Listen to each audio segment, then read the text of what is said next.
Pulsar N160 বাইকটি কিছুদিন আগে পিছন চাকা পাঞ্চার হয়ে যায় এবং সেই পাঞ্চার সারাতে গিয়ে দেখতে পাচ্ছ পিছন চাকা ABS প্লেট কতটা বেঁকে যায়। বেঁকে যাওয়ার কারণে এখন যখনই আমি পিছন চাকার ব্রেক প্রেস করি ব্রেক প্যাডেলটি উপর দিকে ধাক্কা মারে। সেই জন্য আমি 99 RPM থেকে পিছন চাকার ABS প্লেট অর্ডার করি।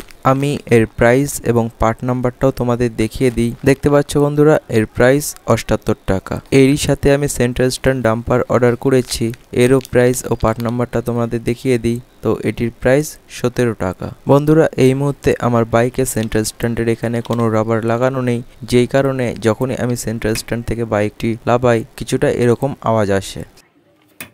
সেন্টার স্ট্যান্ড রাবারটিকে এখানে লাগিয়ে দিতে হবে। দেখতে পাচ্ছ বন্ধুরা, এবার আমার বাইকটি যখনই সেন্টার স্ট্যান্ড থেকে লাগানো হবে কিছুটা এরকম আওয়াজ হবে। আর পিছন চাকার ABS প্লেটটিও আমি লাগিয়ে এনেছি, এখন পিছন চাকার ব্রেক প্রেস করলে কোনো প্রবলেম হচ্ছে না।